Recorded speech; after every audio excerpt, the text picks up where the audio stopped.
नमस्कार आप सभी दोस्तों को। दोस्तों, ये बात है 12 तारीख की, 12 जनवरी की। और उस दिन की पहली शिफ्ट से बात करूंगा मैं आपके साथ। जी हाँ, टीजीटी आर्ट्स कमीशन के बारे में बात करूंगा। हालांकि कहानी ये नॉन मेडिकल से शुरू हुई थी, जहां पर सिलेबस का जो एक ड्रेस्टिक चेंज देखने को मिला था।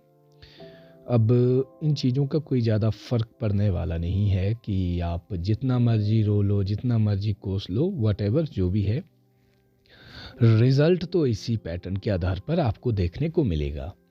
और मुझे लगता है कि अब आप कई सारे ऐसे ग्रुप से जहाँ पर लोग लड़ रहे हैं कि आपने नॉन मेडिकल वालों के लिए आवाज़ उठाई होती या आर्ट्स वाले ऐसा वैसा कुछ। तो मैं कहना चाहूँगा आज इस वीडियो के माध्यम से कि ये कहानी अ, जो सिलेबस की है काफ़ी डीप रही है। 12 तारीख की सुबह जब स्टूडेंट्स बाहर आते हैं तो एक ही उनके चेहरे पर मायूसी दिखती है कि शायद कहीं उनकी शिफ्ट के साथ धोखा हुआ है। तो लेकिन एक चीज़ उनके माइंड में थी कि ऐसा हो सकता है कि पेपर हमारा डिफ़िकल्ट हो और हमारी मेरिट लो जाए। यहाँ पर 2-3 चीज़ें जो स्टूडेंट के साथ हो रही है कि कई सारे स्टूडेंट ऐसा सोच रहे हैं कि हो सकता है हमारी शिफ्ट डिफ़िकल्ट हो, तो हमारी कट ऑफ भी लो जाएगी। रही बात सेकंड शिफ्ट की, तो सेकंड शिफ्ट में काफ़ी सारे क्वेश्चंस जो है वो करीब 40 तक जो है फेमिलियर थे। आप चाहे वो ग्रामर से ले लो या आप रीजनिंग से ले लो या पेडागोजी से ले लो या पॉलिटी से या हिस्ट्री से, या कुछ सोशोलॉजी से या इको से, करीब 45 से 50 क्वेश्चन, जबकि 200 में ये हार्डली 25% ही होता है। और उसमें 50-50 का रेशो आप 25 और रख लीजिए और जो 25 का रेशो है 25 का और रख लीजिए, यानी कि आपका जो डिफ़िकल्टी लेवल है वो फिर भी 25% तक जा रहा है। जहाँ तक हम देखिए, इतना बड़ा रेशो है, 2000 के करीब जो है एक शिफ्ट में अगर बच्चे हैं, 2000 से 2500 के बीच में अगर एक शिफ्ट में बच्चे हैं, तो मैं ये मान के चलता हूँ कि उसमें इको के भी काफ़ी सारे लोग होंगे, उसमें सोशोलॉजी के भी होंगे, पब्लिक एडमिनिस्ट्रेशन के भी होंगे, जहाँ पर ये डोमिनेटिंग 3 सब्जेक्ट रहे हैं। और ये तीनों सब्जेक्ट इतने डोमिनेटिंग रहे हैं कि जिनका, जैसे मैं सेकंड शिफ्ट की बात करूँ 12 तारीख की, तो वहाँ पर जैसे डिमांड प्रोडक्ट की इंक्रीजिंग डिक्रीजिंग के बारे में, जिनको इकोनॉमिक्स के बारे में नॉलेज है उनके लिए तो अच्छा था। जैसे मैंने कभी ज़िंदगी में इकोनॉमिक्स नहीं पढ़ी है, तो मुझे उन चीज़ों के बारे में जो है ना इस बार मतलब होता है कि जो अगर आप लोगों ने प्रिपरेशन की थी, तो मैं बिलीव करता हूँ कि आप लोगों के लिए जो है वो कहानी उल्टी नहीं रही होगी, आपके लिए कहानी जो है बिल्कुल आपके अनुसार रही होगी। लेकिन लेकिन लेकिन मैं बताना चाहूँगा कि परेशान बहुत हुए हैं लोग। जो 200 क्वेश्चंस थे, जो 200 क्वेश्चंस होते हैं 2 घंटे में, इतना lengthy paper, that was really मतलब शॉकिंग कि किस तरीके से हमने देखा है।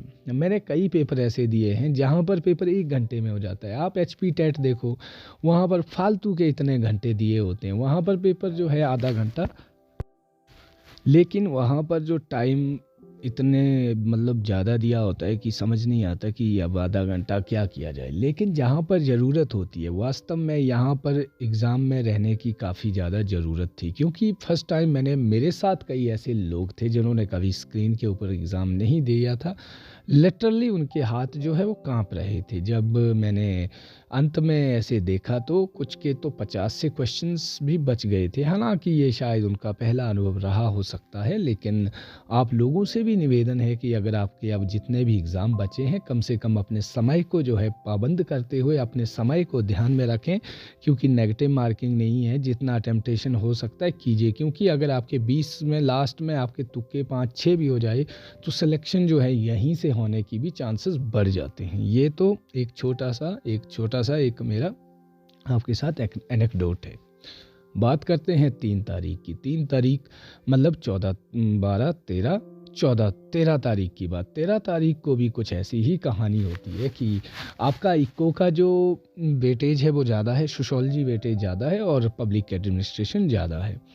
हिंदी व्याकरण और इंग्लिश व्याकरण जो है, इंग्लिश ग्रामर जो है, मुझे समझ में नहीं आ रहा है कि एक समय होता है जब आपको जो है किसी भी स्टूडेंट की टीजीटी आर्ट्स के लिए जब आप टीजीटी आर्ट्स बनाते हैं तो आपका लिटरली 2 लैंग्वेजेस के ऊपर काफ़ी कमांड होनी चाहिए, जो हमारी व्याकरण हिंदी है और ग्रामर इंग्लिश है। जहाँ पर अरे बच्चों को फंसाना नहीं है, मैं बोल रहा हूँ यहाँ से, बच्चों को फंसाना नहीं है, बच्चों को क्वालिटी देनी है। एजुकेशन सिस्टम में क्वालिटी देने के लिए आपने पढ़ाना टीजीटी इंग्लिश है, आपने पढ़ाना टीजीटी मतलब आपने पढ़ाना एसएसटी है या वटेवर आप समाज शास्त्र पढ़ाओगे, तब तो आप समाज शास्त्र को बल्क में डालिए। मैं कहता हूँ अगर आपने वैसा ही करना है तो किसी एक पार्टिकुलर विषय को इतना कॉम्प्लेक्स बनाओ, आप उसको रिजिड बनाओ।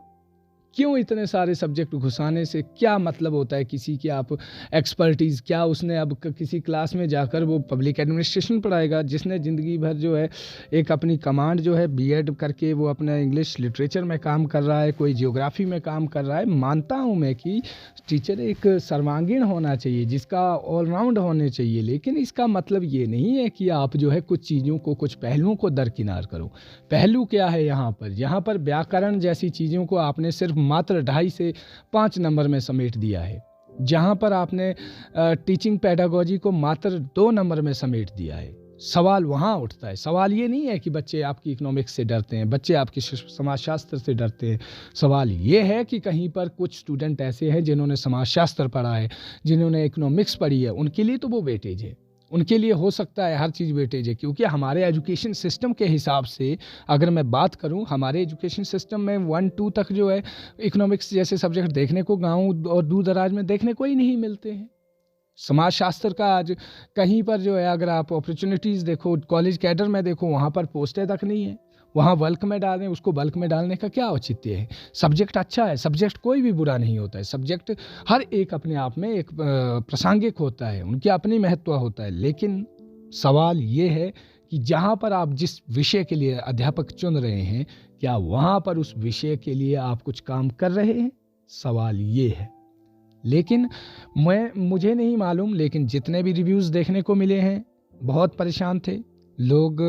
ऐसा लग रहा है कि 60% भी उनके लिए या हमारे लिए या किसी के लिए भी लाना जो है मुश्किल हो गया है। अब बात वो है कि जिसके आएंगे उसके भी मैं तो बोलूँगा 25%, 15 से 20% जो है एक, अगर देखो तुक्के भी उसी के लगते हैं जिनके कुछ हद तक सही हो। अगर 50% आपका सही है तो आपके तुक्के 15% लगने के चांसेस तब होते हैं।